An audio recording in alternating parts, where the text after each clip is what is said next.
রহমান রহিম আল্লাহ তাআলার নামে। এই যে নবী রাসূলরা রয়েছে, এদের কাউকে কারো উপর আমি বেশি মর্যাদা দান করেছি। এদের মধ্যে এমনও কেউ ছিল যাদের সাথে আল্লাহ তাআলা কথা বলেছেন এবং এর মাধ্যমে কারো মর্যাদা তিনি বাড়িয়ে দিয়েছেন। আমি মরিয়মের ছেলে ঈসাকে কতিপয় উজ্জ্বল নিদর্শন দিয়েছিলাম। অতঃপর পবিত্র রূহের মাধ্যমে তাকে আমি সাহায্য করেছি। আল্লাহ তাআলা চাইলে তাদের আগমনের পর যাদের কাছে এসব উজ্জ্বল নিদর্শন এসেছে তারা কখনো মারামারিতে লিপ্ত হতো না, কিন্তু রাসূলদের পর তারা দলে উপদলে বিভক্ত হয়ে গেল। অতঃপর তাদের মধ্যে কিছু লোক ঈমান আনল, আবার তাদের কিছু লোক আল্লাহ তাআলা ও তাঁর নবীকে অস্বীকার করল। অথচ আল্লাহ পাক চাইলে এরা কেউই যুদ্ধ বিগ্রহে লিপ্ত হতো না, কিন্তু আল্লাহ তাআলা যা চান তাই করেন। হে ঈমানদাররা, তোমরা যারা ঈমান এনেছ, আমার দেয়া ধন সম্পদ থেকে আমার পথে ব্যয় করো সেদিনটি আসার আগে, যেদিন কোনো বেচাকেনা চলবে না, কোন রকম বন্ধুত্ব ভালোবাসাও কাজে আসবে না, না সেদিন কারো কাছ থেকে কোনো সুপারিশ গ্রহণ করা হবে। মূলত এদিনের অস্বীকারীরাই হচ্ছে জালেম। মহান আল্লাহ তাআলা, তিনি ছাড়া দ্বিতীয় কোনো ইলাহ নেই। তিনি চিরঞ্জীব, তিনি অনাদি সত্তা। ঘুম তো দূরের কথা, সামান্য তন্দ্রাও তাকে আচ্ছন্ন করে না। আসমান সমূহ ও জমিনে যা কিছু আছে তার সবকিছুরই একচ্ছত্র মালিকানা তাঁর। কে এমন আছে যে তার দরবারে বিনা অনুমতিতে সুপারিশ করবে? তাদের বর্তমান ভবিষ্যতের সবকিছুই তিনি জানেন। তার জানা বিষয়সমূহের কোনো কিছুই কারো জ্ঞানের সীমা পরিসীমার আয়ত্তাধীন হতে পারে না। তবে কিছু জ্ঞান যদি তিনি কাউকে দান করে থাকেন তবে তা ভিন্ন কথা। তার বিশাল সাম্রাজ্য আসমান জমিনের সবকিছুই পরিবেষ্টন করে আছে। এ উভয়টির হেফাজত করার কাজ কখনো তাকে পরিশ্রান্ত করে না। তিনি পরাক্রমশালী ও অসীম মর্যাদাবান। আল্লাহর দ্বীনের ব্যাপারে কোনো জোর জবরদস্তি নেই, কারণ সত্য এখানে মিথ্যা থেকে পরিষ্কার হয়ে গেছে। তোমাদের মধ্যে যদি কোনো ব্যক্তি বাতিল মতাদর্শকে অস্বীকার করে আল্লাহর দেয়া জীবনাদর্শের উপর ঈমান আনে, সে যেন এর মাধ্যমে এমন এক শক্তিশালী রশি ধরল যা কোনোদিনই ছিঁড়ে যাবার নয়।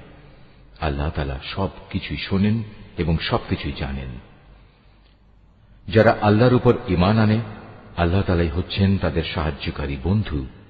তিনি জাহেলিয়াতের অন্ধকার থেকে তাদের ঈমানের আলোতে বের করে নিয়ে আসেন। অপরদিকে যারা আল্লাহকে অস্বীকার করে, বাতিল শক্তিসমূহই হয়ে থাকে তাদের সাহায্যকারী। তা তাদের দ্বীনের আলোক থেকে কুফরির অন্ধকারের দিকে নিয়ে যায়। এরাই হচ্ছে প্রকৃতপক্ষে জাহান্নামের অধিবাসী। সেখানে তারা চিরদিন থাকবে। তুমি কি সে ব্যক্তির অবস্থা দেখোনি যে ব্যক্তিকে আল্লাহ তাআলা দুনিয়ার রাষ্ট্র ক্ষমতা দেওয়ার পর সেই ইব্রাহিমের সাথে স্বয়ং মালিকের ব্যাপারে বিতর্কে লিপ্ত হল? বিতর্কের এক পর্যায়ে ইব্রাহিম বলল, আমার মালিক তিনি, যিনি সৃষ্টিকুলকে জীবন দান করেন, মৃত্যু দান করেন। সে বলল, জীবন মৃত্যু তো আমিও দিয়ে থাকি। ইব্রাহিম বলল, আমার আল্লাহ তাআলা পূর্ব দিক থেকে প্রতিদিন সূর্যের উদয় ঘটান। একবার তুমি তা পশ্চিম দিক থেকে বের করে দেখাও তো। এতে সত্য অস্বীকারী ব্যক্তিটি হতভম্ব হয়ে গেল। আসলে আল্লাহ তাআলা জালেম জাতিকে কখনো পথের দিশা দেন না। অথবা ঘটনাটি কি সেই ব্যক্তির মতো যে একটি বস্তির পাশ দিয়ে যাবার সময় যখন দেখল তা বিধ্বস্ত হয়ে আপন অস্তিত্বের উপর মুখ থুবড়ে পড়ে আছে, তখন সে ব্যক্তি বলল, এ মৃত জনপদকে কিভাবে আল্লাহ তাআলা আবার পুনরুজ্জীবন দান করবেন? এক পর্যায়ে আল্লাহ তাআলা সত্যি সত্যি তাকে মৃত্যু দান করলেন এবং এভাবেই তাকে 100 বছর ধরে মৃত ফেলে রাখলেন। অতঃপর তাকে পুনরায় জীবিত করলেন। এবার জিজ্ঞেস করলেন, বলতে পারো তুমি কতকাল মৃত অবস্থায় কাটিয়েছ? সে বলল, আমি একদিন কিংবা একদিনের কিছু অংশ মৃত অবস্থায় কাটিয়েছি। আল্লাহ তাআলা বললেন, বরং এমনি অবস্থায় তুমি 100 বছর কাটিয়ে দিয়েছ। তাকিয়ে দেখো তোমার নিজস্ব খাবার ও পানীয়ের দিকে, দেখবে তা বিন্দুমাত্র পচেনি। তোমার গাধাটির দিকেও দেখো, তাও একই অবস্থায় আছে। আমি এসব এজন্যই দেখালাম যেন আমি তোমাকে মানুষদের জন্য পরকালীন জীবনের একটি জীবন্ত প্রমাণ হিসেবে উপস্থাপন করতে পারি। এই মৃত জীবের হাড় পাঁজরগুলোর দিকে তাকিয়ে দেখো, তুমি নিজেই দেখতে পাবে আমি কিভাবে তা একটার সাথে আরেকটা জোড়া লাগিয়ে নতুন জীবন দিয়েছি। অতঃপর কিভাবে তাকে আমি গোশতের পোশাক পরিয়ে দিয়েছি। অতএব এভাবে আল্লাহর দেখানো এ বিষয়টি যখন তার কাছে পরিষ্কার হয়ে গেল, তখন সে বলে উঠল, আমি এটা জানি, অবশ্যই আল্লাহ তাআলা সব কিছুর উপর ক্ষমতাবান। আরো স্মরণ করো, যখন ইব্রাহিম বলল, হে মালিক, মৃতকে তুমি কিভাবে পুনরায় জীবিত করো, তা আমাকে একটু দেখিয়ে দাও। আল্লাহ তাআলা বললেন, কেন, না দেখে কি তুমি বিশ্বাস করো না? ইব্রাহিম বলল, হ্যাঁ প্রভু, আমি বিশ্বাস করি, কিন্তু এর দ্বারা আমার মন একটু সান্ত্বনা পাবে, এই যা। আল্লাহ তাআলা বললেন, তুমি বরং এক কাজ করো, 4টি পাখি ধরে আনো, অতঃপর আস্তে আস্তে এই পাখিগুলোকে তোমার কাছে পোষ মানিয়ে নাও, যাতে ওদের নাম তোমার কাছে পরিচিত হয়ে যায়। তারপর তাদের শরীর কেটে কয়েক টুকরায় ভাগ করো, তাদের কাটা এক একটি টুকরো এক একটি পাহাড়ের উপর রেখে এসো। অতঃপর ওদের সবার নাম ধরে তুমি ডাকো, দেখবে জীবন্ত পাখিতে পরিণত হয়ে ওরা তোমার কাছে দৌড়ে আসবে। তুমি জেনে রাখো, আল্লাহ তাআলা মহা শক্তিশালী, বিজ্ঞ, কুশলী। যারা নিজেদের ধন সম্পদ আল্লাহ তাআলার পথে খরচ করে, তাদের উদাহরণ হচ্ছে একটি বীজের মতো, যে বীজটি বপন করার পর তা থেকে একে একে 7টি শীষ বেরুল, আবার এর প্রতিটি শীষে রয়েছে 100 শস্য দানা। আসলে আল্লাহ তাআলা যাকে চান তাকে বহু গুণ বৃদ্ধি করে দেন। আল্লাহ তাআলা অনেক প্রশস্ত, অনেক বিজ্ঞ।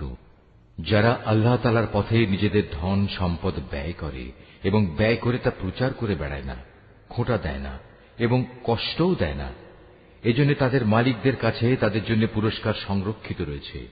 শেষ বিচারের দিন এদের কোনো ভয় নেই, তাদের সেদিন দুশ্চিন্তাগ্রস্ত হতে হবে না। একটুখানি সুন্দর কথা বলা এবং উদারতা দেখিয়ে ক্ষমা করে দেয়া সেই দানের চাইতে অনেক ভালো। যে দানের পরিণামে কষ্টই আসে, আল্লাহ তাআলা কারোরই মুখাপেক্ষী নন, তিনি পরম ধৈর্যশীল বটে। হে ঈমানদার বান্দারা, তোমরা উপকারের খোঁটা দিয়ে এবং অনুগৃহীত ব্যক্তিকে কষ্ট দিয়ে তোমাদের দান সদকা বরবাদ করে দিও না, ঠিক সেই হতভাগ্য ব্যক্তির মতো যে শুধু লোক দেখানোর উদ্দেশ্যে দান করে, সে আল্লাহ তাআলা ও পরকালের উপর বিশ্বাস করে না। তার দানের উদাহরণ হচ্ছে যেন একটি মসৃণ শিলাখণ্ডের উপর কিছু মাটির আবরণ পড়ল, সেখানে মুষলধারে বৃষ্টিপাত হল, অতঃপর তা পাথরটিকে শক্ত করিয়ে রেখে গেল। দান খয়রাত করে তারা যা কিছু অর্জন করল, তা দিয়ে তারা কিছুই করতে পারল না। আর যারা আল্লাহকে বিশ্বাস করে না, আল্লাহ তাআলা তাদের কখনো সঠিক পথ দেখান না।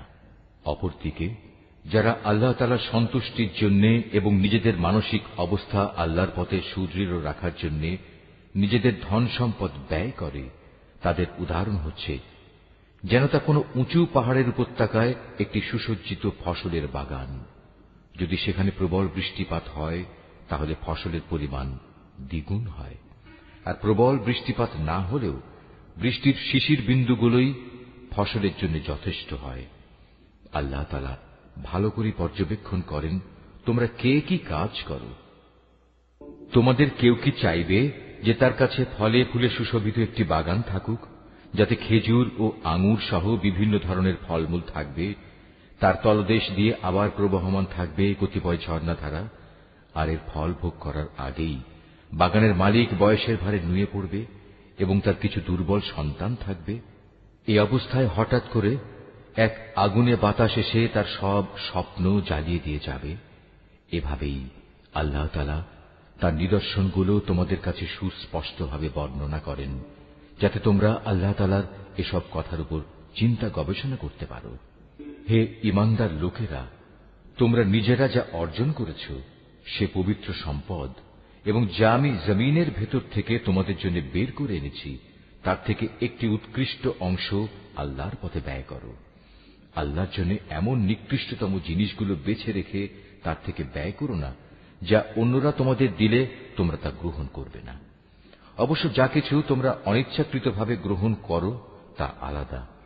তোমরা জেনে রেখো, আল্লাহ তাআলা তোমাদের দানের মুখাপেক্ষী নন। সব প্রশংসার মালিক তো তিনিই। শয়তান সব সময় তোমাদের অভাব অনটনের ভয় দেখাবে এবং সে নানাবিধ অশ্লীল কর্মকাণ্ডের আদেশ দেবে। আর আল্লাহ তাআলা তোমাদের তার কাছ থেকে অসীম বরকত ও ক্ষমার প্রতিশ্রুতি দিচ্ছেন এবং সেদিকেই তিনি তোমাদের ডাকছেন। আল্লাহ তাআলা প্রাচুর্যময় ও সম্যক অবগত। আল্লাহ তাআলা যাকে চান তাকে একান্তভাবে তার পক্ষ থেকে বিশেষ জ্ঞান দান করেন। আর যে ব্যক্তিকে আল্লাহ তাআলার সেই বিশেষ জ্ঞান দেওয়া হল, সে যেন মনে করে তাকে প্রচুর কল্যাণ দান করা হয়েছে। আর প্রজ্ঞা সম্পন্ন ব্যক্তি ছাড়া আল্লাহর এসব কথা থেকে অন্য কেউ কোনো শিক্ষায় গ্রহণ করতে পারে না। তোমরা যা কিছু খরচ করো আর যা কিছু খরচ করার জন্য মানত করো, আল্লাহ তাআলা অবশ্যই তা ভালো করেই জানেন। জালেমদের আসলেই কোনো সাহায্যকারী নেই। আল্লাহ তাআলা সন্তুষ্টির জন্য তোমরা যা কিছু দান করো তা যদি প্রকাশ্যভাবে মানুষদের সামনে করো তা ভালো কথা, তাতে কোনো দোষ নেই। তবে যদি তোমরা তা মানুষদের কাছে গোপন রাখো এবং চুপে চুপে অসহায়দের দিয়ে দাও, তা হবে তোমাদের জন্য উত্তম। এ দানের কারণে আল্লাহ তাআলা তোমাদের বহুবিধ গুনাহ খাতা মুছে দেবেন। আর তোমরা যাই করো না কেন, আল্লাহ তাআলা সবকিছু সম্পর্কে ওয়াকিবহাল রয়েছেন। যারা তোমার কথা শোনে না, তাদের হেদায়েতের দায়িত্ব তোমার উপর নয়, তবে আল্লাহ তাআলা যাকে চান তাকেই সঠিক পথ দেখান। তোমরা যা দান সদকা করো, এটা তোমাদের জন্য কল্যাণকর, কারণ তোমরা তো এজন্যই খরচ করো যেন আল্লাহর সন্তুষ্টি অর্জন করতে পারো। তোমরা আজ যা কিছু দান করবে, আগামীকাল তার পুরোপুরি পুরস্কার তোমাদের আদায় করে দেয়া হবে। সেদিন তোমাদের উপর কোন রকম জুলুম করা হবে না। দান সদকা তো তোমাদের মাঝে এমন কিছু গরিব মানুষের জন্য, যারা আল্লাহর পথে এমন ভাবে ব্যাপৃত, যারা নিজেদের জন্য জমিনের বুকে চেষ্টা সাধনা করতে পারে না। আত্মসম্মান বোধের কারণে কিছু চায় না বলে অজ্ঞ মূর্খ লোকেরা এদের মনে করে এরা বুঝি সচ্ছল, কিন্তু তুমি এদের বাহ্যিক চেহারা দেখেই এদের সঠিক অবস্থা বুঝে নিতে পারো। এরা মানুষদের কাছ থেকে কাকুতি মিনতি করে ভিক্ষা করতে পারে না। তোমরা যা কিছুই খরচ করবে, আল্লাহ তাআলা তার যথার্থ বিনিময় দেবেন, কারণ তিনি সবকিছুই দেখেন। যারা দিনরাত প্রকাশ্যে ও সঙ্গোপনে নিজেদের মাল সম্পদ ব্যয় করে, তাদের মালিকের দরবারে তাদের এ দানের প্রতিফল সুরক্ষিত রয়েছে। তাদের উপর কোন রকম ভয়ভীতি থাকবে না, তারা চিন্তিতও হবে না। যারা সুদ খায় তারা মাথা উঁচু করে দাঁড়াতে পারবে না, দাঁড়ালেও তার দাঁড়ানো হবে সে ব্যক্তির মতো যাকে শয়তান নিজস্ব পরশ দিয়ে দুনিয়ার লোভ লালসায় মোহাচ্ছন্ন করে রেখেছে। এটা এই কারণে যেহেতু এরা বলে ব্যবসা বাণিজ্য তো সুদের মতোই একটা কারবারের নাম, অথচ আল্লাহ তাআলা ব্যবসা হালাল করেছেন এবং সুদকে হারাম করেছেন। তাই তোমাদের যার যার কাছে তার মালিকের পক্ষ থেকে সুদ সংক্রান্ত এই উপদেশ পৌঁছেছে, সে অতঃপর সুদের কারবার থেকে বিরত থাকবে। আগে এ আদেশ আসা পর্যন্ত যে সুদ সে খেয়েছে তা তো তার জন্য অতিবাহিত হয়েই গেছে। তার ব্যাপার একান্তই আল্লাহ তাআলার সিদ্ধান্তের উপর। কিন্তু এরপর যে ব্যক্তি আবার সুদী কারবারে ফিরে আসবে, তারা অবশ্যই জাহান্নামের অধিবাসী হবে, সেখানে তারা চিরদিন থাকবে। আল্লাহ তাআলা সুদ নিশ্চিহ্ন করেন, অপরদিকে দান সৎকার পবিত্র কাজকে তিনি উত্তরোত্তর বৃদ্ধি করেন। আল্লাহ তাআলা তার নিয়ামতের প্রতি অকৃতজ্ঞ পাপিষ্ঠ ব্যক্তিদের কখনো পছন্দ করেন না। তবে যারা সত্যিকার অর্থে আল্লাহ তাআলার উপর ঈমান এনেছে এবং ভালো কাজ করেছে, নামাজ প্রতিষ্ঠা করেছে, যাকাত আদায় করেছে, তাদের সেদিন কোনো ভয় থাকবে না, তারা সেদিন চিন্তিতও হবে না। হে ঈমানদার লোকেরা, তোমরা সুদের ব্যাপারে আল্লাহকে ভয় করো। আগের সুদী কারবারের যেসব বকেয়া আছে তোমরা তা ছেড়ে দাও, যদি সত্যিই তোমরা আল্লাহর উপর ঈমান আনো। যদি তোমরা এমনটি না করো, তাহলে অতঃপর আল্লাহ তাআলা ও তাঁর রাসূলের পক্ষ থেকে তোমাদের বিরুদ্ধে যুদ্ধের ঘোষণা থাকবে। আর যদি এখনো তোমরা আল্লাহর দিকে ফিরে আসো, তাহলে তোমরা তোমাদের মূলধন ফিরে পাবার অধিকারী হবে। সুদী কারবার দ্বারা অন্যের উপর জুলুম করো না, তোমাদের উপরও অতঃপর সুদের জুলুম করা হবে না। সে ঋণ গ্রহীতা ব্যক্তি কখনো যদি অভাবগ্রস্ত হয়ে পড়ে, তাহলে তার উপর চাপ দিও না, বরং তার সচ্ছলতা ফিরে আসা পর্যন্ত তাকে অবকাশ দাও। আর যদি তা মাফ করে দাও, তাহলে তা হবে তোমাদের জন্য অতি উত্তম কাজ। যদি তোমরা ভালোভাবে জানো, তাহলে তাই করো। সেদিনটিকে ভয় করো যেদিন তোমাদের সবাইকে আল্লাহর দিকে ফিরিয়ে নেওয়া হবে। সেদিন প্রত্যেক মানব সন্তানকে জীবনভর কামাই করা পাপ পুণ্যের পুরোপুরি ফলাফল দিয়ে দেয়া হবে। কারো উপর সেদিন কোন ধরনের জুলুম করা হবে না। হে ঈমানদার বান্দারা, তোমরা যখন পরস্পরের সাথে নির্দিষ্ট একটি সময়ের জন্য ঋণের চুক্তি করো, তখন তা লিখে রাখো। তোমাদের মধ্যকার যে কোনো একজন লেখক সুবিচারের ভিত্তিতে এ চুক্তিনামা লিখে দেবে। যাকে আল্লাহ তাআলা লেখা শিখিয়েছেন, সে যেন কখনো লিখতে অস্বীকৃতি না জানায়। লেখার সময় ঋণ গ্রহীতা লেখককে বলে দেবে কি কি শর্ত সেখানে লিখতে হবে। এ পর্যায়ে লেখককে অবশ্যই তার মালিক আল্লাহ তাআলাকে ভয় করা উচিত। চুক্তিনামা লেখার সময় লক্ষ্য রাখতে হবে তার কিছু যেন বাদ না পড়ে। যদি সে ঋণ গ্রহীতা অজ্ঞ, মূর্খ এবং সব দিক থেকে দুর্বল হয়, অথবা চুক্তিনামার কথাবার্তা বলে দেওয়ার ক্ষমতাই তার না থাকে, তাহলে তার পক্ষ থেকে তার কোনো অভিভাবক ন্যায়ানুগ পন্থায় বলে দেবে কি কি কথা লিখতে হবে। তদুপরি তোমাদের মধ্যে থেকে দুইজন পুরুষকে এ চুক্তিপত্রে সাক্ষী বানিয়ে নিও। যদি দুইজন পুরুষ একত্রে পাওয়া না যায়, তাহলে একজন পুরুষ এবং দুজন মহিলা সাক্ষী হবে, যাতে করে তাদের একজন ভুলে গেলে দ্বিতীয়জন তাকে স্মরণ করিয়ে দিতে পারে। এমন সব লোকদের মধ্যে থেকে সাক্ষী নিতে হবে যাদের উভয় পক্ষ পছন্দ করবে। সাক্ষীদের যখন সাক্ষী প্রদানের জন্য ডাকা হবে, তখন তারা তা অস্বীকার করবে না।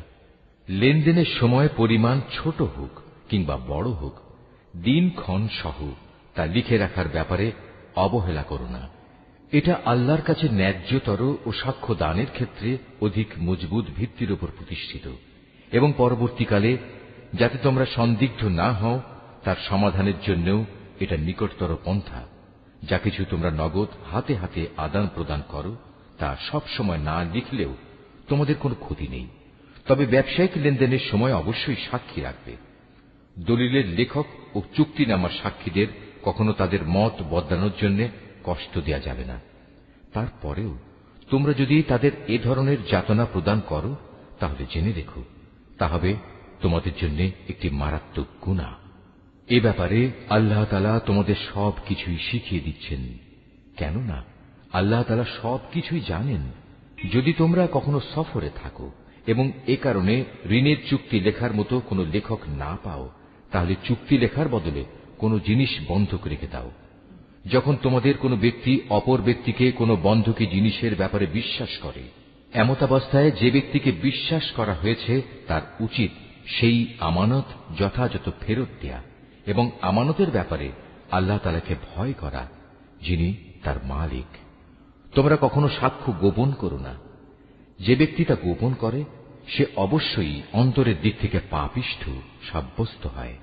বস্তুত আল্লাহ তাআলা তোমাদের যাবতীয় কাজকর্মের ব্যাপারে সম্যক অবগত রয়েছেন। আসমান জমিনে যা কিছু আছে তা সবই আল্লাহ তাআলার জন্য।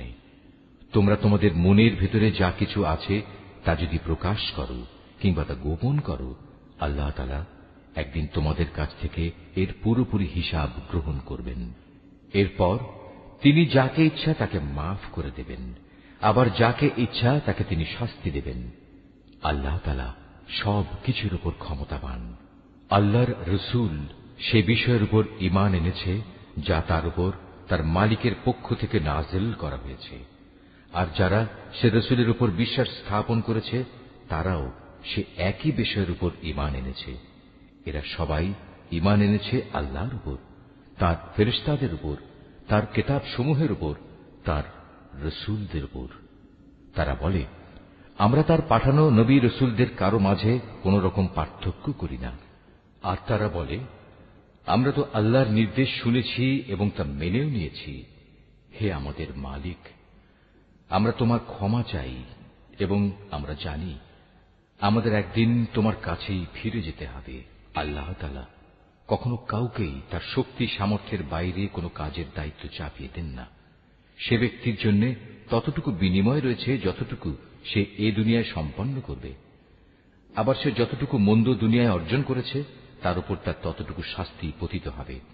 অতএব হে মোমেন ব্যক্তিরা, তোমরা এই বলে দোয়া করো, হে আমাদের মালিক, যদি আমরা কিছু ভুলে যাই, কোথাও যদি আমরা কোনো ভুল করে বসি, তার জন্য তুমি আমাদের পাকড়াও করো না। হে আমাদের মালিক, আমাদের পূর্ববর্তী জাতিদের উপর যে ধরনের বোঝা তুমি চাপিয়েছিলে তা আমাদের উপর চাপিও না। হে আমাদের মালিক, যে বোঝা বইবার সামর্থ্য আমাদের নেই তা তুমি আমাদের উপর চাপিয়ে দিও না। তুমি আমাদের উপর মেহেরবানি করো, তুমি আমাদের মাফ করে দাও, আমাদের উপর তুমি দয়া করো। তুমি আমাদের একমাত্র আশ্রয়দাতা বন্ধু। অতএব কাফেরদের মোকাবেলায় তুমি আমাদের সাহায্য করো। সূরা আলে ইমরান। রহমান রহিম আল্লাহ তাআলার নামে। আলিফ লাম মিম। মহান আল্লাহ তাআলা, তিনি ছাড়া অন্য কোনো মাবুদ নেই। তিনি চিরঞ্জীব, তিনি চিরস্থায়ী। তিনি সত্য দিন সহকারে তোমার উপর এই কিতাব নাজিল করেছেন, যা তোমার আগে নাজিল করা যাবতীয় কিতাবের সত্যতা স্বীকার করে, এবং তিনি তাওরাত ও ইনজিল নাজিল করেছেন। মানব জাতিকে সঠিক পথ প্রদর্শনের জন্য ইতিপূর্বে আল্লাহ তাআলা আরো কিতাব নাজিল করেছেন। তিনি হক ও বাতিলের মধ্যে ফয়সালা করার মানদণ্ড হিসেবে কোরআন অবতীর্ণ করেছেন। তা সত্ত্বেও যারা আল্লাহ তাআলার নিদর্শন সমূহকে অস্বীকার করবে তাদের জন্য রয়েছে কঠোর শাস্তি। আল্লাহ তাআলা অসীম ক্ষমতার মালিক, তিনি চরম প্রতিশোধ গ্রহণকারীও বটে। আল্লাহ তাআলার কাছে আকাশমালা ও ভূখণ্ডের কোন তথ্যই গোপন নেই। তিনি তো সেই মহান সত্তা যিনি মায়ের পেটে থাকতেই তার ইচ্ছা মতো তোমাদের আকৃতি গঠন করেছেন। আসলেই আল্লাহ তাআলা ছাড়া দ্বিতীয় কোনো মাবুদ নেই। তিনি প্রচন্ড ক্ষমতাশালী এবং প্রবল প্রজ্ঞাময়। তিনি সেই মহান সত্তা। তিনি তোমার উপর এই কিতাব নাজিল করেছেন। এই কিতাবে দু ধরনের আয়াত রয়েছে। এর কিছু হচ্ছে সুস্পষ্ট দ্ব্যর্থহীন আয়াত, সেগুলি হচ্ছে কিতাবের মৌলিক অংশ। এছাড়া বাকি আয়াতগুলো হচ্ছে রূপক বর্ণনায় বর্ণিত মানুষের মাঝে যাদের অন্তরে বক্রতা রয়েছে। তারা এগুলোকে কেন্দ্র করেই নানা ধরনের ফিতনা ফাসাদ সৃষ্টি করা এবং আল্লাহর কিতাবের অপব্যাখ্যা করার উদ্দেশ্যে এসব রূপক আয়াত থেকে কিছু অংশের অনুসরণ করে। মূলত এসব রূপক বিষয়ের ব্যাখ্যা আল্লাহ তাআলা ছাড়া আর কেউ জানে না। এ কারণেই যাদের মধ্যে জ্ঞানের গভীরতা আছে সেসব ব্যক্তি বলে, আমরা এর সবটুকুর উপর ঈমান এনেছি। এগুলো সবই তো আমাদের মালিকের পক্ষ থেকে আমাদের দেয়া হয়েছে। সত্য কথা হচ্ছে, আল্লাহর হেদায়েতে প্রজ্ঞা সম্পন্ন লোকেরাই কেবল শিক্ষা গ্রহণ করে থাকে। তারা আরো বলে, হে আমাদের মালিক, একবার যখন তুমি আমাদের সঠিক পথের দিশা দিয়েছ, তখন আর তুমি আমাদের মনকে বাঁকা করে দিও না। একান্ত তোমার কাছ থেকে আমাদের প্রতি দয়া করো, কেননা যাবতীয় দয়ার মালিক তো তুমি। হে আমাদের মালিক, তুমি অবশ্যই সমগ্র মানব জাতিকে তোমার সামনে হিসাব নিকাশের জন্য একদিন একত্রিত করবে। এতে কোন রকম সন্দেহ নাই। নিঃসন্দেহে আল্লাহ তাআলা কখনোই ওয়াদা ভঙ্গ করেন না। যারা আল্লাহ তাআলা ও তাঁর বিধান অস্বীকার করেছে তাদের ধন সম্পদ ও সন্তান সন্ততি আল্লাহর আযাব থেকে তাদের বাঁচানোর ব্যাপারে কোনই উপকারে আসবে না। পরিণামে তারাই হবে জাহান্নামের ইন্ধন। তাদের পরিণতি হবে ফিরআউন ও তাদের পূর্ববর্তী নাফরমান জাতিসমূহের মতো। তারা আমার আয়াতসমূহ মিথ্যা প্রতিপন্ন করেছিল। অতএব তাদের অপরাধের কারণে আল্লাহ তাআলা তাদের শক্ত করে পাকড়াও করলেন। বস্তুত শাস্তি প্রয়োগে আল্লাহ তাআলা অত্যন্ত কঠোর। হে নবী, যারা আল্লাহকে অস্বীকার করে সেসব বিদ্রোহী কাফেরদের তুমি বলে দাও, অচিরেই তোমরা এ দুনিয়ায় লাঞ্ছিত পরাজিত হবে এবং পরকালে তোমাদের জাহান্নামের আগুনের কাছে জড়ো করা হবে। আর জাহান্নাম তা তো হচ্ছে অত্যন্ত নিকৃষ্ট অবস্থান। সে দল দুটোর মধ্যে তোমাদের জন্য শিক্ষণীয় কিছু নিদর্শন মজুদ ছিল, যারা বদরের সম্মুখ সমরে একে অপরের সামনাসামনি হয়েছিল। এদের মধ্যে এক বাহিনী লোক ছিল আল্লাহর দ্বীনের পথে, আর অপর বাহিনীটি ছিল অবিশ্বাসী কাফেরদের। এই সম্মুখ সমর তারা চর্মচক্ষু দিয়ে তাদের প্রতিপক্ষকে তাদের দ্বিগুণ দেখতে পাচ্ছিল। তারপরেও আল্লাহ তাআলা যাকে চান তাকে সাহায্য ও বিজয় দান করেন। এসব ঘটনার মাঝে সেসব লোকের জন্য অনেক কিছু শেখার আছে যারা অন্তর্দৃষ্টি সম্পন্ন। নারী জাতি, সন্তান সন্ততি, গাড়ি গাড়ি সোনারূপা, পছন্দসই ঘোড়া, গৃহপালিত জন্তু ও জমিনের ফসল সব সময়ই মানব সন্তানের জন্য লোভনীয় করে রাখা হয়েছে। এসব হচ্ছে পার্থিব জীবনের ভোগের সামগ্রী মাত্র। স্থায়ী জীবনের উৎকৃষ্ট আশ্রয় তো একমাত্র আল্লাহ তাআলার কাছে রয়েছে। হে নবী, তুমি তাদের বলো, আমি কি তোমাদের এর চাইতে উৎকৃষ্ট কোন বস্তুর কথা বলবো? হ্যাঁ, সে উৎকৃষ্ট বস্তু হচ্ছে তাদের জন্য যারা আল্লাহকে ভয় করে। এমন সব লোকদের জন্য তাদের মালিকের কাছে রয়েছে মনোরম জান্নাত, যার পাদদেশ দিয়ে প্রবাহমান থাকবে অগণিত ঝর্ণাধারা, এবং তারা সেখানে অনাদিকাল থাকবে। আরো থাকবে তাদের পূত পবিত্র সঙ্গী ও সঙ্গিনীরা। সর্বোপরি থাকবে আল্লাহ তাআলার অনাবিল সন্তুষ্টি।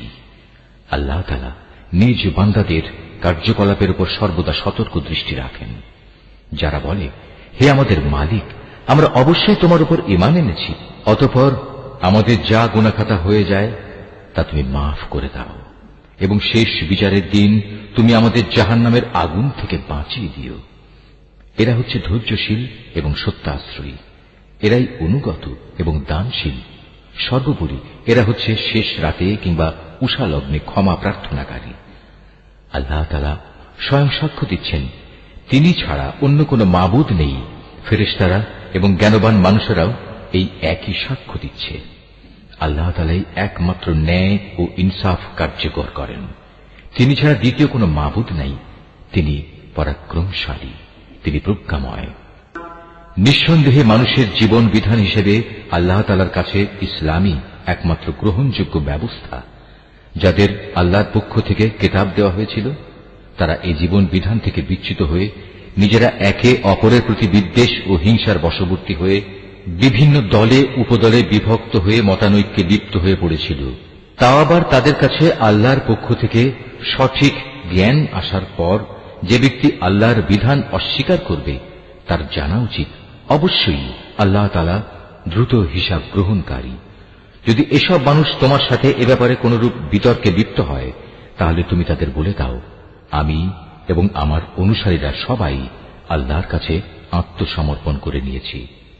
অতঃপর যাদের আল্লাহর পক্ষ থেকে কিতাব দেওয়া হয়েছে এবং যারা কোনো কিতাব না পেয়ে মূর্খ থেকে গেছে, তাদের সবাইকে জিজ্ঞাসা করো, তোমরা কি সবাই আল্লাহর কাছে আত্মসমর্পণ করেছ? হ্যাঁ, তারা যদি জীবনের সর্বক্ষেত্রে আল্লাহর আনুগত্য মেনে নেয়, তাহলে তারা তো সঠিক পথ পেয়েই গেল। কিন্তু তারা যদি ঈমান থেকে মুখ ফিরিয়ে নেয়, তাহলে মনে রেখো, তোমার দায়িত্ব হচ্ছে কেবল আমার কথা পৌঁছে দেয়া। আল্লাহ তাআলা বান্দাদের কর্মকাণ্ড পর্যবেক্ষণ করছেন। নিঃসন্দেহে যারা আল্লাহর নাজিল করা নিদর্শন সমূহ অস্বীকার করে, যারা অন্যায়ভাবে নবীদের হত্যা করে এবং মানব জাতিকে যারা ন্যায় ও ইনসাফ মেনে চলার আদেশ দেয় তাদের হত্যা করে, এদের তুমি এক কঠোর শাস্তির সুসংবাদ দাও। এদের অবস্থা হচ্ছে দুনিয়া আখিরাত উভয় স্থানেই এদের কর্ম ব্যর্থ নিষ্ফল হয়ে গেছে, আর এ কারণেই এদের কোথাও কোনো সাহায্যকারী থাকবে না। হে নবী, তুমি তাদের সম্পর্কে চিন্তা করে দেখেছ কি, যাদের আমার কিতাবের কিছু অংশ দেয়া হয়েছিল, অতঃপর তাদের যখন আল্লাহর কিতাবের সে অংশের দিকে ডাকা হল যা তাদের মধ্যকার অমীমাংসিত বিষয়সমূহের মীমাংসা করে দেবে, তখন তাদের একদল লোক এ হেদায়েত থেকে মুখ ফিরিয়ে নিল। মূলত এরাই হচ্ছে সেসব লোক যারা আল্লাহর ফয়সালা থেকে পরান্মুখ থাকে। এটা এ কারণে যে এই নির্বোধ লোকেরা বলে, দোজখের আগুন আমাদের শরীর কখনো স্পর্শ করবে না, আর যদি একান্ত করেও তা হবে হাতে গোনা কয়েকটি দিনের ব্যাপার মাত্র। মূলত তাদের নিজেদের ধর্ম বিশ্বাসের মাঝে নিজেদের মন গড়া ধারণাই তাদের প্রতারিত করে রেখেছে। অতঃপর সেদিন অবস্থান কেমন হবে, যেদিন আমি সমগ্র মানব সন্তানকে একত্রিত করব, যেদিন সম্পর্কে কোনো দ্বিধা সন্দেহের অবকাশ নেই। সেদিন প্রত্যেক মানব সন্তানকেই তার নিজস্ব অর্জিত বিনিময় পুরোপুরি দিয়ে দেয়া হবে এবং সেদিন কারো উপর বিন্দুমাত্র জুলুম করা হবে না।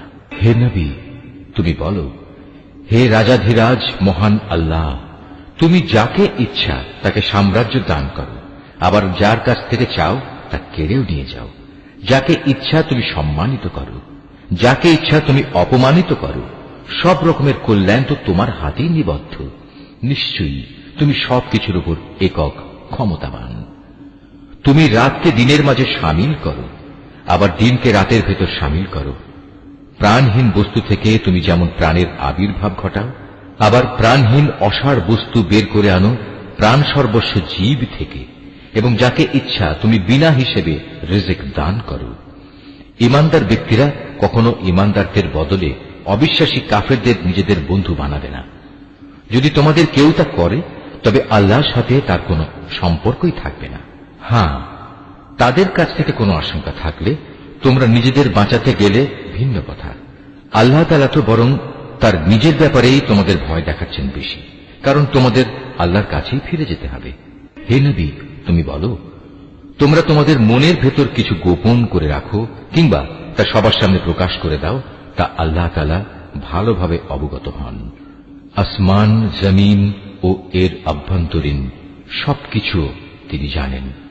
সর্বোপরি আল্লাহ তাআলা সৃষ্টি লোকের সবকিছুর উপর ক্ষমতাবান। তিনি সকল শক্তির আধার।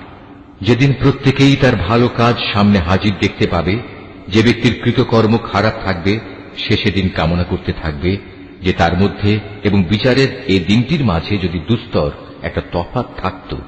আল্লাহ তাআলা তো তোমাদের তার ক্ষমতা ও শাস্তি থেকে ভয় দেখাচ্ছেন, কারণ আল্লাহ তাআলা তার বান্দাদের সাথে অত্যন্ত অনুগ্রহশীল। হে নবী, তুমি বলো, তোমরা যদি আল্লাহ তাআলাকে ভালোবাসো তাহলে আমার কথা মেনে চলো, তাহলে আল্লাহ তাআলাও তোমাদের ভালোবাসবেন এবং তিনি তোমাদের গুনাহ খাতা মাফ করে দেবেন। আল্লাহ তাআলা অত্যন্ত ক্ষমাশীল ও দয়াবান। তুমি আরো বলো, তোমরা আল্লাহ তাআলা ও তার রাসূলের কথা মেনে চলো। এই আহ্বান সত্ত্বেও তারা যদি এ থেকে মুখ ফিরিয়ে নেয়, তুমি জেনে রেখো আল্লাহ তাআলা কখনো কাফেরদের পছন্দ করেন না। অবশ্যই আল্লাহ তাআলা আদম, নূহ এবং ইব্রাহিমের বংশধর ও ইমরানের বংশধরদের সৃষ্টিকুলের উপর নেতৃত্ব করার জন্য বাছাই করে নিয়েছেন। নেতৃত্বে সমাসীন এদের সন্তানরা বংশানুক্রমে পরস্পর পরস্পরের বংশধর। আল্লাহ তাআলা সবার কথাবার্তা শুনতে পান এবং সব কথা তিনি জানেন। স্মরণ করো, যখন ইমরানের স্ত্রী বলল, হে আমার মালিক, আমার গর্ভে যে সন্তান আছে তাকে আমি স্বাধীনভাবে তোমার দ্বীনের কাজ করার জন্য উৎসর্গ করলাম। তুমি আমার পক্ষ থেকে এই সন্তানটিকে কবুল করে নাও। অবশ্যই তুমি সব কথা শোনো এবং সব বিষয় জানো। অতঃপর একসময় যখন ইমরানের স্ত্রী সেই সন্তান জন্ম দিল, তখন সে বলল, হে আমার মালিক, এ কি? আমি তো দেখছি একটি মেয়ে সন্তান জন্ম দিয়েছি। একটা মেয়েকে কিভাবে আমি তোমার পথে উৎসর্গ করব? আল্লাহ তাআলা তো ভালোভাবেই জানতেন ইমরানের স্ত্রী কোন ধরনের শিশু জন্ম দিয়েছে। আসলে আল্লাহ তাআলার কোন কোন কাজের জন্য ছেলে কিন্তু কখনো মেয়ের মতো হবে না।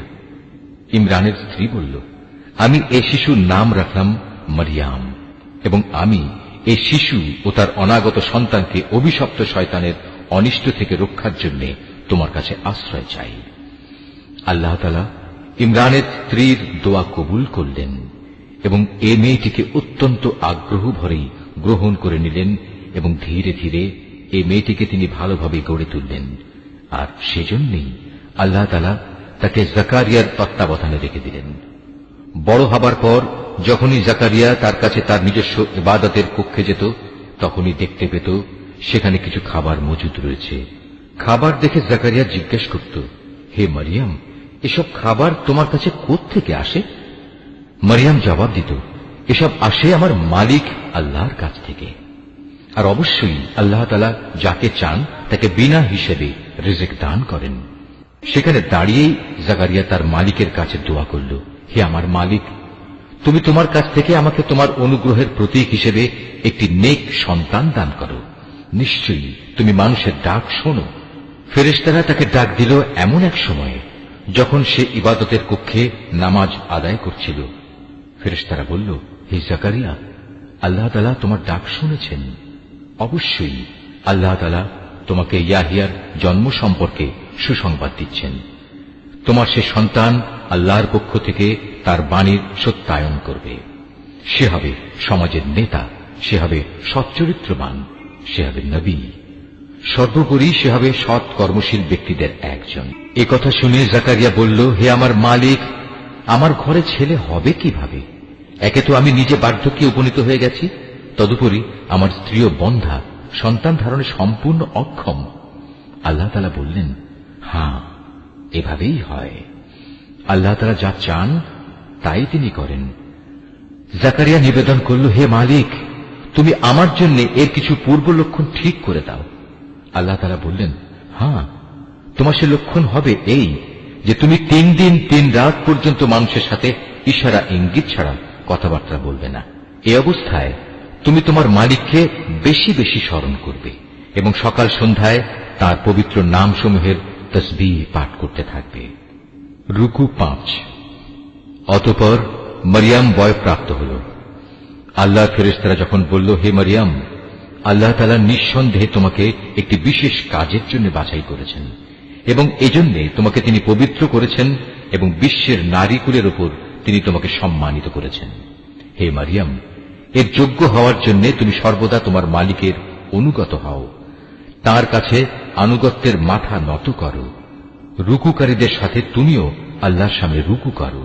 হে নবী, এ সবই ছিল তোমার জন্য অদৃশ্য লোকের সংবাদ। আমি এগুলো তোমাকে ওহীর মাধ্যমে জানিয়েছি, নতুবা তুমি তো সেখানে তাদের পাশে হাজির ছিলে না, বিশেষ করে যখন ইবাদতখানার পুরোহিতরা মরিয়মের পৃষ্ঠপোষক কে হবে এটা নির্বাচনের জন্য ভাগ্যরেখায় কলম নিক্ষেপ করেছিল, আর তুমি তাদের ওখানে উপস্থিত ছিলে না যখন তারা বিতর্ক করছিল। অতঃপর ফেরেশতারা বলল, হে মরিয়ম, অবশ্যই আল্লাহ তাআলা তোমাকে একটি পুত্র সন্তানের জন্ম সংক্রান্ত নিজস্ব এক বাণীর সুসংবাদ দিচ্ছেন। তার নাম হবে মসীহ। সে পরিচিত হবে মরিয়মের পুত্র ঈসা হিসাবে। দুনিয়া আখিরাতের উভয় স্থানেই সে সম্মানিত হবে। সে হবে আল্লাহর সান্নিধ্যপ্রাপ্ত ব্যক্তিদের অন্যতম। সে তুলনায় থাকা অবস্থায় যেমন মানুষের সাথে কথা বলতে পারবে, পরিণত বয়সেও তেমনি ভাবে তাদের সাথে কথা বলবে। বস্তুত সে হবে নেককার মানুষদের একজন। মরিয়ম বলল, হে আমার মালিক, আমার গর্ভে সন্তান আসবে কোত্থেকে? আমাকে তো কখনো কোনো মানব সন্তান স্পর্শ পর্যন্ত করেনি। আল্লাহ তাআলা বললেন, এভাবেই আল্লাহ তাআলা যাকে চান তাকে চিরাচরিত নিয়ম ছাড়াই পয়দা করেন। তিনি যখন কোনো কাজ করার সিদ্ধান্ত নেন তখন শুধু তাকে বলেন, হয়ে যাও, অতঃপর সাথে সাথে তা সংঘটিত হয়ে যায়। ফেরেশতারা মরিয়মকে বলল, তোমার সন্তানকে আল্লাহ তাআলা তাঁর কিতাব ও প্রজ্ঞার বিষয়গুলো শেখাবেন, সাথে সাথে তিনি তাকে তাওরাত এবং ইনজিলও শিক্ষা দেবেন। আল্লাহ তাআলা তাকে বনী ইসরাইলদের কাছে রসুল করে পাঠালেন। অতঃপর সে আল্লাহর রসুল হয়ে তাদের কাছে এসে বলল, আমি নিঃসন্দেহে তোমাদের মালিকের কাছ থেকে নবুয়তের কিছু নিদর্শন নিয়ে এসেছি। সেই নিদর্শনগুলো হচ্ছে, আমি তোমাদের জন্য মাটি দ্বারা পাখির মতো করে একটি আকৃতি গঠন করব এবং পরে তাকে ফুঁ দেব। অতঃপর তোমরা দেখবে এই আকৃতিটি আল্লাহর ইচ্ছায় জীবন্ত পাখি হয়ে যাবে, আর জন্মান্ধ এবং কুষ্ঠ রোগীকেও সুস্থ করে দেব। আল্লাহর ইচ্ছায় এভাবে আমি মৃতকেও জীবিত করে দেব। আমি তোমাদের আরো বলে দেব, তোমরা নিজের ঘরে কি কি জিনিস খাও, আবার কি জিনিস না খেয়ে জমা করে রাখো। মূলত তোমরা যদি আল্লাহর উপর ঈমান আনো তাহলে নিঃসন্দেহে এতে তোমাদের জন্য নিদর্শন রয়েছে। মসীহ ঈসা ইবনে মরিয়ম আরো বলবে, তাওরাতের যে বাণী আমার কাছে রয়েছে আমি তার সত্যায়নকারী। তাছাড়া তোমাদের উপর হারাম করে রাখা হয়েছে এমন কতিপয় জিনিসও আমি তোমাদের জন্য হালাল করে দেব, এবং আমি তোমাদের মালিকের পক্ষ থেকে এই নিদর্শন নিয়েই এসেছি। অতএব তোমরা আল্লাহকে ভয় করো এবং আমার আনুগত্য করো। নিশ্চয়ই আল্লাহ তাআলা আমার মালিক, তোমাদেরও মালিক। অতএব তোমরা তাঁরই ইবাদত করো, আর এটাই হচ্ছে একমাত্র সঠিক ও সোজা পথ। অতঃপর ঈসা যখন তাদের থেকে কুফরি আঁচ করতে পারল, তখন সে সাথীদের ডেকে বলল, কে আছো তোমরা? আল্লাহ তাআলার পথের দিকে চলার সময় আমার সাহায্যকারী হবে? হাওয়ারীরা বলল, হ্যাঁ, আমরাই হব আল্লাহর সাহায্যকারী। আমরা আল্লাহর উপর ঈমান এনেছি। হে ঈসা, তুমি সাক্ষী থাকো, আমরা সবাই এক একজন অনুগত বান্দা। হাওয়ারীরা বলল, হে আল্লাহ, তুমি যা কিছু নাজিল করেছ আমরা তার উপর ঈমান এনেছি এবং আমরা রাসূলের কথাও মেনে নিয়েছি, সুতরাং তুমি সত্যের পক্ষে সাক্ষ্যদাতাদের সাথে আমাদের নাম লিখে দাও। অতঃপর বনী ইসরায়েলের লোকেরা আল্লাহর নবীর বিরুদ্ধে দারুণ শঠতা করল, তাই আল্লাহ কৌশলের পন্থা গ্রহণ করলেন। বস্তুত আল্লাহ তাআলাই হচ্ছেন সর্বোত্তম কৌশলী। যখন আল্লাহ তাআলা বললেন, হে ঈসা, আমি তোমার এই দুনিয়ার জীবন কাটানোর কাল শেষ করতে যাচ্ছি এবং বর্তমান পরিস্থিতিতে আমি তোমাকে আমার কাছে তুলে আনব। যারা তোমাকে মেনে নিতে অস্বীকার করছে তাদের যাবতীয় পাপ থেকেও আমি তোমাকে পবিত্র করে নেব, আর যারা তোমাকে অনুসরণ করছে তাদের আমি কিয়ামত পর্যন্ত এই অস্বীকারীদের উপর বিজয়ী করে রাখব। অতঃপর তোমাদের সবাইকে আমার কাছেই ফিরে আসতে হবে। সেদিন ঈসা সম্পর্কিত যেসব বিষয়ে তোমরা মতবিরোধে লিপ্ত ছিলে তার সবকটি বিষয়ই আমি তোমাদের মাঝে মীমাংসা করে দেব। যারা আমার বিধান অস্বীকার করেছে আমি তাদের এই দুনিয়ায় অপমান ও আখিরাতে আগুনে দগ্ধ হওয়ার কঠোরতর শাস্তি দেব। এ থেকে বাঁচানোর মতো সেদিন তাদের কোনো সাহায্যকারী থাকবে না। অপরদিকে যারা আল্লাহর উপর ঈমান এনেছে এবং ভালো কাজ করেছে, অতঃপর আল্লাহ তাদের সবাইকে তাদের পাওনা পুরোপুরি আদায় করে দেবেন। আল্লাহ তাআলা জালেমদের কখনো ভালোবাসেন না। এই কিতাব যা আমি তোমাকে পড়ে শোনাচ্ছি তা হচ্ছে আল্লাহর নিদর্শন ও জ্ঞানপূর্ণ উপদেশ বিশেষ। সত্য কথা হচ্ছে আল্লাহ তাআলার কাছে ঈসার উদাহরণ হচ্ছে প্রথম মানুষ আদমের মতো। তাকেও আল্লাহ তাআলা মাতা পিতা ছাড়া সরাসরি মাটি থেকে পয়দা করেছেন। তারপর তাকে বললেন, এবার তুমি মানুষে পরিণত হয়ে যাও। সাথে সাথে তা মানুষ হয়ে গেল। এ হচ্ছে তোমার মালিক আল্লাহর পক্ষ থেকে আসা সত্য প্রতিবেদন। অতঃপর তোমরা কখনো সেসব দলে সামিল হও না যারা ঈসার ব্যাপারে নানা রকম সন্দেহ পোষণ করে। এ বিষয়ে আল্লাহর কাছ থেকে সঠিক জ্ঞান আসার পরও যদি কেউ তোমার সাথে খামোখা ঝগড়া বিবাদ ও তর্ক করতে চায়, তাহলে তুমি তাদের বলে দাও, এসো আমরা সবাই এ ব্যাপারে একমত হই। আমরা আমাদের ছেলেদের ডাকবো এবং তোমাদের ছেলেদেরও ডাকবো, একইভাবে আমরা ডাকবো আমাদের নারীদের এবং তোমাদের নারীদেরও। সাথে সাথে আমরা আমাদের নিজেদের এবং তোমাদেরও একসাথে জড়ো হওয়ার জন্য ডাক দেব। অতঃপর সবাই এক জায়গায় জড়ো হলে আমরা বিনীতভাবে আবেদন করব, আমাদের মধ্যে যে মিথ্যাবাদী তার উপর আল্লাহর অভিশাপ বর্ষিত হোক। এ হচ্ছে সঠিক ও নির্ভুল ঘটনা। আল্লাহ তাআলা ছাড়া দ্বিতীয় কোনো মাবুদ নাই। নিঃসন্দেহে আল্লাহ তাআলা পরম শক্তিশালী ও প্রজ্ঞাময়। অতঃপর তারা যদি এ চ্যালেঞ্জ থেকে মুখ ফিরিয়ে নেয়, তাহলে তারা যেন জেনে রাখে আল্লাহ তাআলা কলহ সৃষ্টিকারীদের ভালো করেই জানেন। হে নবী, তুমি বলো, হে কিতাবধারীরা, এসো আমরা উভয় একমত হই এমন এক কথায় যা আমাদের কাছে এক ও অভিন্ন, এবং সে কথাটি হচ্ছে আমরা উভয়ই আল্লাহ তাআলা ছাড়া অন্য কারো ইবাদত করব না এবং তার সাথে অন্য কিছুকে অংশীদার বানাব না। সর্বোপরি এক আল্লাহ তাআলা ছাড়া আমরা আমাদের মাঝেও একে অপরকে প্রভু বলে মেনে নেব না। অতঃপর তারা যদি এ থেকে মুখ ফিরিয়ে নেয়, তাহলে তাদের তুমি বলে দাও, তোমরা সাক্ষী থেকো, আমরা আল্লাহর সামনে আনুগত্যের মাথা নত করে দিয়েছি। তুমি আরো বলো, হে কিতাবধারীরা, তোমরা ইব্রাহিম সম্পর্কে আমাদের সাথে অযথা কেন তর্ক করো, অথচ তোমরা জানো তাওরাত ও ইনজিল তার অনেক পরে নাজিল করা হয়েছে। তোমরা কি একথা বুঝতে পারছ না? হ্যাঁ, এর কয়েকটি বিষয়ে তোমাদের হয়তো কিছু কিছু জানাশোনা ছিল এবং সে বিষয়ে তো তোমরা তর্ক বিতর্কও করলে, কিন্তু যেসব বিষয়ে তোমাদের কোনো জ্ঞানই নেই সেসব বিষয়ে তোমরা বিতর্কে লিপ্ত হচ্ছ কেন? আল্লাহ তাআলা তো সবকিছু জানেন, তোমরা কিছুই জানো না। সঠিক ঘটনা হচ্ছে ইব্রাহিম না ছিল ইহুদি না ছিল খ্রিস্টান, বরং সে ছিল একজন একনিষ্ঠ মুসলিম। সে কখনো মুশরিকদের দলভুক্ত ছিল না। মানুষদের ভেতর ইব্রাহিমের সাথে ঘনিষ্ঠতম সম্পর্কের বেশি অধিকার তো আছে সেসব লোকের যারা তার অনুসরণ করেছে। এ নবী ও তার উপর ঈমান আনয়নকারী হচ্ছে ইব্রাহিমের ঘনিষ্ঠতম ব্যক্তি। মূলত আল্লাহ তাআলা একমাত্র তাদেরই সাহায্যকারী পৃষ্ঠপোষক যারা তার উপরে ঈমান আনে। এই কিতাবধারীদের একটি দল বিভ্রান্তি সৃষ্টি করে তোমাদের কোনো না কোনোভাবে পথভ্রষ্ট করে দিতে চায়, যদিও তাদের এ বোধটুকু নেই যে তাদের এসব কর্মপন্থা তাদের নিজেদের ছাড়া অন্য কোনো ব্যক্তিকেই পথভ্রষ্ট করতে পারবে না। হে কিতাবধারীরা, তোমরা জেনে বুঝে কেন আল্লাহর আয়াত ও তার বিধান অস্বীকার করছ, অথচ এই ঘটনাসমূহের সত্যতার সাক্ষ্য তো তোমরা নিজেরাই বহন করছ। হে কিতাবধারীরা, কেন তোমরা হককে বাতিলের সাথে মিশিয়ে দিচ্ছ? এতে করে তোমরা তো সত্যকেই গোপন করে দিচ্ছ, অথচ এটা যে সত্যের একান্ত পরিপন্থী তা তোমরা ভালো করেই জানো। আহলে কিতাবদের মধ্যে থেকে একদল নির্বোধ তাদের নিজেদের লোকদের বলে, মুসলমানদের উপর যা কিছু অবতীর্ণ হয়েছে তোমরা সকালবেলায় তার উপর ঈমান আনো এবং বিকেলবেলায় গিয়ে তা অস্বীকার করো। এর ফলে তারা সম্ভবত ঈমান থেকে ফিরে আসবে।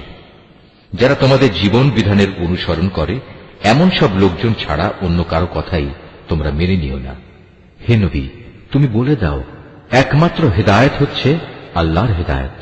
তোমরা একথা মনে করো না যে তোমাদের যে ধরনের ব্যবস্থা দেওয়া হয়েছে তেমন ধরনের কিছু অন্য কাউকেও দেওয়া হবে এবং সে সূত্র ধরে অন্য লোকেরা তোমাদের মালিকের দরবারে তোমাদের বিরুদ্ধে কোন রকম যুক্তিতর্ক খাড়া করবে।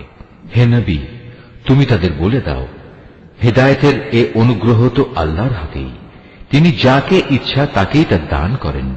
আল্লাহ তাআলা বিশাল প্রজ্ঞা সম্পন্ন। নিজের দয়া দিয়ে তিনি যাকে ইচ্ছা তাকে হিদায়াতের জন্য খাস করে নেন। বস্তুত আল্লাহ তাআলা হচ্ছেন অসীম দয়া ও অনুগ্রহের মালিক। আহলে কিতাবদের মধ্যে এমন লোকও আছে, তুমি যদি তাদের কাছে ধন সম্পদের এক স্তূপও আমানত রাখো, তারা চাওয়া মাত্রই তা তোমাকে ফেরত দেবে। আবার এদের মধ্যে এমন কিছু লোকও আছে যাদের কাছে যদি একটি দিনারও তুমি রাখো, তারা তা তোমাকে ফিরিয়ে দেবে না। হ্যাঁ, যদি এজন্যে তোমরা তাদের উপর চেপে বসতে পারো তাহলে সেটা ভিন্ন। এটা এই কারণে যে এরা বলে, এই অইহুদি অশিক্ষিত লোকদের ব্যাপারে আমাদের উপর কোনো বাধ্যবাধকতা নেই। এভাবেই এরা বুঝে শুনে আল্লাহর উপর মিথ্যা কথা বলে। অবশ্য যে ব্যক্তি আল্লাহর সাথে সম্পাদিত প্রতিশ্রুতি রক্ষা করে চলে, অতঃপর সে ব্যাপারে সাবধানতা অবলম্বন করে, তাদের জন্য সুখবর হচ্ছে আল্লাহ তাআলা সাবধানী লোকদের খুব ভালোবাসেন। যারা নিজেদের আল্লাহর সাথে সম্পাদিত প্রতিশ্রুতি ও শপথ সমূহ সামান্য বৈষয়িক মূল্যে বিক্রি করে দেয়, পরকালে তাদের জন্য আল্লাহর পুরস্কারের কোনো অংশই থাকবে না। সেদিন এদের সাথে আল্লাহ তাআলা কোনো কথাবার্তা বলবেন না, এমনকি সেদিন আল্লাহ তাআলা তাদের দিকে তাকিয়েও দেখবেন না এবং আল্লাহ তাআলা তাদের পাক পবিত্রও করবেন না। সত্যি এদের জন্য রয়েছে কঠোর পীড়াদায়ক আযাব।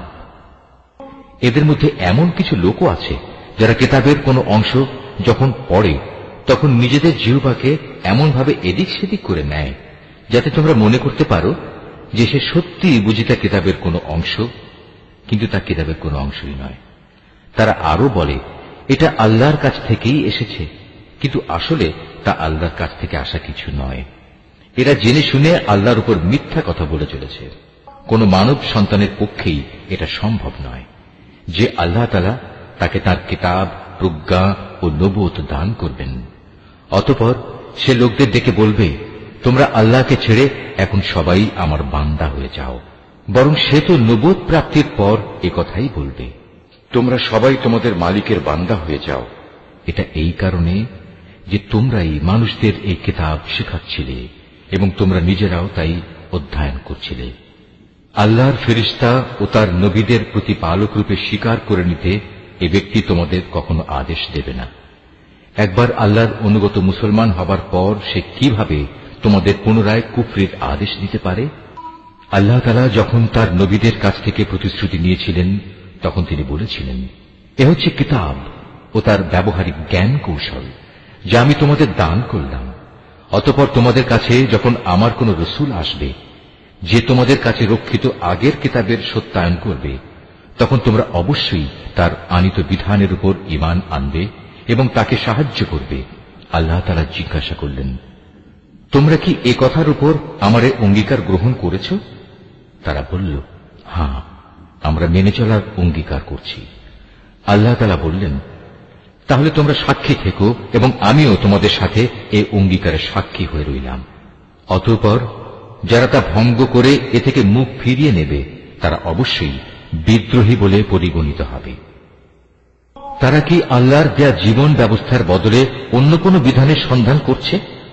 অথচ আসমান জমিনে যা কিছু আছে, ইচ্ছায় হোক কিংবা অনিচ্ছায় হোক, আল্লাহ তাআলার বিধানের সামনে আত্মসমর্পণ করে আছে এবং প্রত্যেককে তো তাঁর কাছেই ফিরে যেতে হবে। হে নবী, তুমি বলো, আমরা আল্লাহর উপর ঈমান এনেছি আমাদের উপর যা নাজিল করা হয়েছে তার উপর, ইব্রাহিম, ইসমাইল, ইসহাক, ইয়াকুব ও তাদের অন্যান্য বংশধরদের প্রতি যা কিছু নাজিল করা হয়েছে তার উপরও আমরা ঈমান এনেছি। আমরা আরো ঈমান এনেছি মুসা, ঈসা এবং অন্য নবীদের তাদের মালিকের পক্ষ থেকে যা কিছু দেওয়া হয়েছে তার উপরও। আল্লাহর এ নবীদের কারো মাঝেই আমরা কোন ধরনের তারতম্য করি না। মূলত আমরা সবাই হচ্ছি আল্লাহর কাছে আত্মসমর্পণকারী মুসলমান। যদি কেউ ইসলাম ছাড়া নিজের জন্য অন্য কোন জীবন বিধান অনুসন্ধান করে তবে তার কাছ থেকে সে উদ্ভাবিত ব্যবস্থা কখনো গ্রহণ করা হবে না। পরকালে সে চরম ব্যর্থ হবে। বলো, যারা ঈমানের আলো পাওয়ার পর কুফরি করেছে, আল্লাহ তাআলা তাদের কিভাবে আবার আলোর পথ প্রদর্শন করবেন? অথচ এর আগে এরাই সাক্ষ্য দিয়েছিল যে আল্লাহর রসুল সত্য এবং এ রসুলের মাধ্যমেই এদের কাছে উজ্জ্বল নিদর্শন সমূহ এসেছিল। আসলে আল্লাহ তাআলা কখনো সীমা লঙ্ঘনকারী ব্যক্তিদের সঠিক পথ প্রদর্শন করেন না। এসব সীমা লঙ্ঘনজনিত কার্যকলাপের একমাত্র প্রতিদান হিসেবে তাদের উপর আল্লাহ তাআলা তাঁর ফেরেশতা ও অন্য সব মানুষের অভিশাপ বর্ষিত হবে। সে অভিশপ্ত স্থান হচ্ছে জাহান্নাম। সেখানে তারা অনাদিকাল ধরে পড়ে থাকবে। এক মুহূর্তের জন্যও তাদের উপর শাস্তির মাত্রা কমানো হবে না, না আযাব থেকে তাদের একটুখানি বিরাম দেওয়া হবে। তবে তাদের কথা আলাদা, যারা এসব কিছুর পর তওবা করেছে এবং তারপর নিজেদের সংশোধন করে নিয়েছে। আল্লাহ তাআলা অবশ্যই ক্ষমাশীল ও পরম দয়ালু। কিন্তু যারা একবার ঈমান আনার পর কুফরির পথ অবলম্বন করেছে, অতঃপর তারা এই বেঈমানী কার্যকলাপ দিন দিন বাড়াতেই থেকেছে, আল্লাহর দরবারে তাদের তওবা কখনো কবুল হবে না, কারণ এ ধরনের লোকেরাই হচ্ছে পথভ্রষ্ট। রুকু 10। এটা সুনিশ্চিত, যারা আল্লাহ তাআলাকে অস্বীকার করেছে এবং কুফরি অবস্থায় তাদের মৃত্যু হয়েছে, তারা যদি নিজেদের আল্লাহর আযাব থেকে বাঁচানোর জন্য এক পৃথিবী পূর্ণ স্বর্ণ মুক্তিপণ হিসেবে খরচ করে, তবু তাদের কারো কাছ থেকে তা গ্রহণ করা হবে না। বস্তুত এরাই হচ্ছে সেসব হতভাগ্য ব্যক্তি যাদের জন্য রয়েছে মর্মন্তুদ আযাব, আর সেদিন তাদের কোনো সাহায্যকারীও থাকবে না।